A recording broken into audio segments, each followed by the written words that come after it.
सोचिए, किसी भी देश का राष्ट्रगान, क्या वो सिर्फ एक गीत होता है? नहीं, बिल्कुल नहीं। वो एक एहसास है, एक पहचान है, एक ऐसी धुन जो हमें याद दिलाती है कि हम सब, चाहे कितने भी अलग क्यों ना हो, आखिर में एक ही भावना से जुड़े हुए हैं।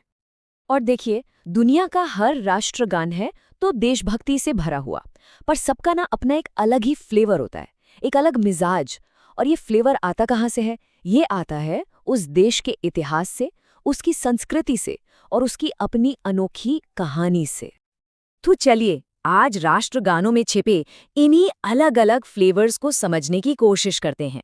और इसकी शुरुआत ना एक बहुत ही दिलचस्प कंपैरिजन से करेंगे। देखिए, भारत और बांग्लादेश दोनों के राष्ट्रगान एक ही इंसान ने लिखे हैं, गुरुदेव रविंद्रनाथ टैगोर। लेकिन दोनों के भाव में जमीन आसमान का फर्क है। क्यों? क्योंकि कॉन्टेक्स्ट सब कुछ है। भारत का राष्ट्रगान जन गण मन 1911 में लिखा गया। उस वक्त ब्रिटिश राज अपने पीक पर था और देश को सबसे ज्यादा जरूरत थी एकता की। इसीलिए हमारा राष्ट्रगान एक प्रार्थना जैसा है, जो भारत के हर कोने को एक साथ जोड़कर आशीर्वाद मांगता है। दूसरी तरफ बांग्लादेश का आमार सोनार बांग्ला, ये 1905 में बंगाल विभाजन के दर्दनाक दौर में लिखा गया था। तो जाहिर है ये गहरी भावनाओं और दुख से भरा है। इसमें बंगाल की धरती को एक माँ की तरह देखा गया है। एक ही लेखक, पर हालात ने कैसे दो अलग अलग मास्टरपीस बनवा दिए। और ये विविधता सिर्फ यहीं खत्म नहीं होती। श्रीलंका का राष्ट्रगान भी बांग्लादेश की तरह ही अपनी जमीन को माँ का दर्जा देता है। और नेपाल को देखिए, उनका राष्ट्रगान अपने डाइवर्सिटी को 100 फूलों की एक माला कहता है। कितना खूबसूरत है ना। साथ ही वो प्रोग्रेसिव होने की बात भी करता है। तो अब असली सवाल ये उठता है, दुनिया में करीब 190 राष्ट्रगान हैं, हर एक की अपनी अलग कहानी, अपना अलग इमोशन। क्या इन सब के बीच कोई कॉमन धागा, कोई छिपा हुआ पैटर्न ढूंढना, क्या ये मुमकिन भी है?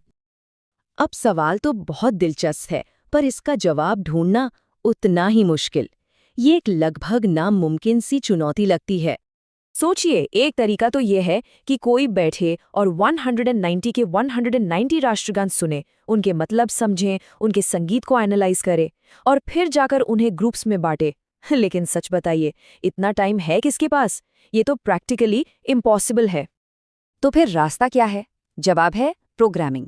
क्यों ना टेक्नोलॉजी का इस्तेमाल करके इन राष्ट्रगानों के लिरिक्स को कंपेयर किया जाए और जो भी समानताएं हैं उन्हें ऑटोमैटिकली ढूंढ निकाला जाए। और हाँ, चीज़ों को सिंपल रखने के लिए ये पूरा एनालिसिस सिर्फ और सिर्फ लिरिक्स पर ही फोकस करेगा। तो चलिए, अब इस दिलचस्प प्रोसेस में उतरते हैं कि आखिर एक मशीन को कविता का मतलब समझना कैसे सिखाया जाता है, स्टेप बाय स्टेप।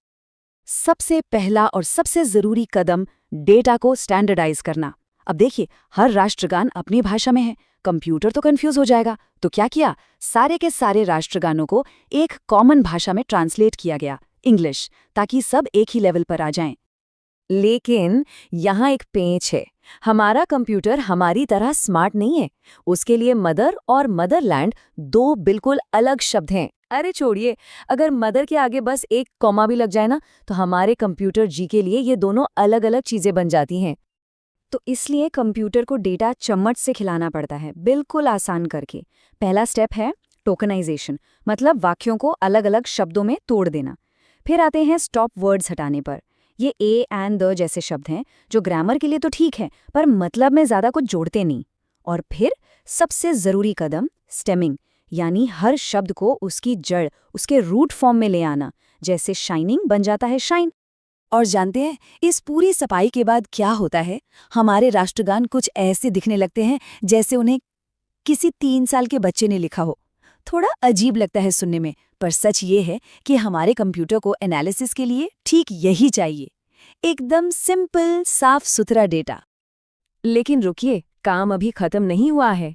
हमारे पास शब्द तो आ गए, पर कंप्यूटर शब्दों को नहीं, नंबरों को समझता है। तो अब अगला स्टेप, इन शब्दों को नंबर्स में बदलना। और इसके लिए एक खास तकनीक का इस्तेमाल होता है, TF-IDF। अब ये फैंसी नाम सुन के घबराना नहीं है। आसान भाषा में इसका मतलब है शब्दों को उनकी अहमियत के हिसाब से नंबर देना। और अहमियत कैसे तय होती है? सीधी सी बात है, जो शब्द किसी राष्ट्रगान में जितनी ज्यादा बार आएगा, वो उतना ही इम्पॉर्टेंट माना जाएगा। सिंपल।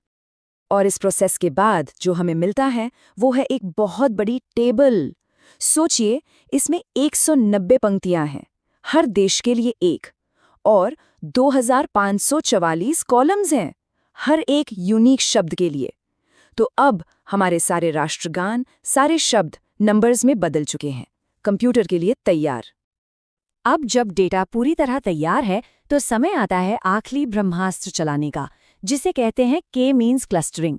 ये एक बहुत ही पावरफुल एल्गोरिदम है जो डेटा को खुद ब खुद उसकी अंदरूनी समानताओं के आधार पर ग्रुप्स में बांट देता है।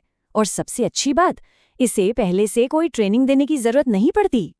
तो इस एनालिसिस के लिए तय किया गया कि सारे राष्ट्रगानों को 5 अलग अलग ग्रुप्स या कह लें कि क्लस्टर्स में बांटा जाएगा। तो सवाल ये है कि ये काम कैसे करता है। चलिए इसे ऐसे समझते हैं। मान लीजिए आपके पास बहुत सारे डॉट्स हैं, हर डॉट एक राष्ट्रगान है।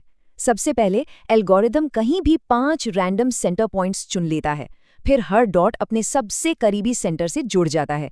इससे 5 शुरुआती ग्रुप्स बन गए। अब हर नए ग्रुप का सेंटर फिर से कैलकुलेट होता है, और ये प्रोसेस डॉट्स का असाइन होना और सेंटर का रिकैलकुलेट होना, ये तब तक चलता रहता है जब तक कि सेंटर पॉइंट्स अपनी जगह पर फिक्स नहीं हो जाते और ग्रुप्स स्टेबल नहीं हो जाते। तो अब वो पल आ गया है जिसका हम सब इंतजार कर रहे थे।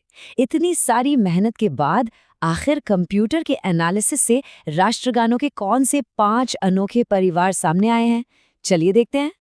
तो पहला ग्रुप जो निकल कर आया उसे नाम दिया गया द फादरली पेट्रियट्स, यानी पितृभूमि के देशभक्त। और इस ग्रुप में जो शब्द सबसे ज्यादा इस्तेमाल हुए हैं वो हैं land, homeland, free, fatherland, brave, blood, home. मतलब जमीन, मातृभूमि, आजाद, पितृभूमि, बहादुर, खून, घर। ये शब्द देशभक्ति की एक बहुत ही पारंपरिक और वीर भावना दिखाते हैं। इस ग्रुप का एक बढ़िया उदाहरण है ब्राजील का राष्ट्रगान। उसमें बहादुरों के खून से एक आज़ाद और अडिग राष्ट्र जैसे भाव मिलते हैं। लेकिन ये तो सिर्फ एक परिवार था। कंप्यूटर ने 4 और परिवारों को भी पहचाना। कुछ राष्ट्रगान ईश्वर और राजा की तारीफ करते हैं, कुछ अपनी जमीन की कुदरती खूबसूरती का जश्न मनाते हैं, कुछ शांति और एकता के लिए प्रार्थना करते हैं, और कुछ अपनी क्रांतिकारी विरासत पर गर्व करते हैं। ये दिखाता है कि देशभक्ति के भी कितने अलग अलग रंग हो सकते हैं, है ना? तो आखिर में बस ये सोचिए, अगर एक मशीन हमारी अलग अलग संस्कृतियों को जोड़ने वाली इस छिपी हुई पोएट्री को ढूंढ सकती है, तो इंसान के बनाए हुए और न जाने कितने ऐसे एक्सप्रेशंस होंगे जो बस डिकोड होने का इंतजार कर रहे हैं।